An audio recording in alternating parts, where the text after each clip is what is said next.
Здравствуйте, мои дорогие зрители, гости и подписчики моего канала.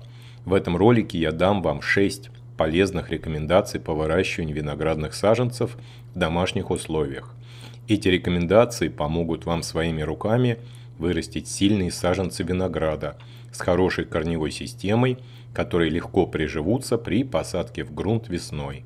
Как обычно в начале, я предлагаю вам подписаться на канал, чтобы не пропустить мои новые видео. Если у вас останутся вопросы, задавайте их в комментариях. Также в комментариях поделитесь вашим опытом выращивания винограда в ваших условиях. Первое. Освещение и подсветка. Виноград – светолюбивое растение и плохо переносит затенение.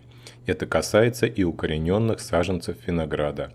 Поэтому выбирайте для выращивания место у окна. Это даст естественный свет, и обязательно установите лампы освещения и досвечивайте саженцы минимум 12 часов в день. Это могут быть фитолампы, обычные диодные лампы дневного света или прожекторы, дающие направленный световой поток. Второе. Температура выращивания. Она имеет очень важное значение для хорошего развития корневой системы. Я рекомендую выращивать саженцы при температуре примерно плюс 25 градусов и периодически проверять это значение с помощью термометра. Я заметил, что при температуре ниже 20 градусов развитие саженцев заметно замедляется. Третье. Вредители. Они часто нападают на молодые саженцы винограда в период их укоренения и могут стать причиной гибели саженцев. Поражаются прежде всего молодые листья. Чаще всего нападает клещ. Внимательно следите за листьями саженцев, и если вы заметите, что они скручиваются, желтеют, на листьях образуются бугорки или вздутия, то рекомендую вам обработать саженцы от вредителей. Я использую в этом случае вот такой же готовый препарат от комплекса вредителей на комнатных и садовых растениях. Работает эффективно и не имеет запаха. Четвертое. Стимуляция роста. Иногда я опрыскиваю саженцы винограда составом, стимулирующим рост и развитие саженцев, так как, находясь в домашних условиях, они испытывают стресс от сухого воздуха и недостатка естественного освещения. В 1 литр воды добавляю примерно 20 мл аптечной перекиси водорода и несколько капель натурального стимулятора роста HB101. Таким составом провожу опрыскивание 1 раз в 10-12 дней.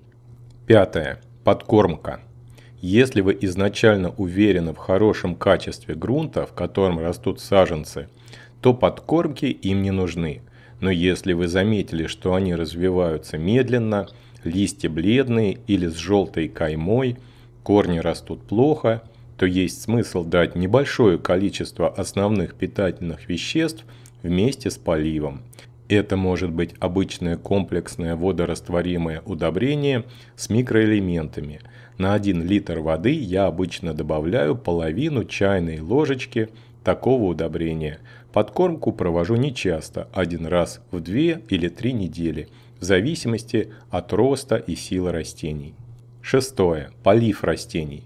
Это очень важный элемент ухода за виноградными саженцами, так как они очень не любят переувлажнение и застой воды у корней. Перелив опасен загниванием корневой системы и гибелью растения. Перелив вдвойне опасен при невысоких температурах выращивания, ниже 20 градусов. Поливать нужно редко и понемногу, после подсыхания грунта в емкости, примерно 1 раз в 10-12 дней. Всем большое спасибо за просмотр. Если видео вам понравилось, поставьте лайк. Хороших вам урожаев!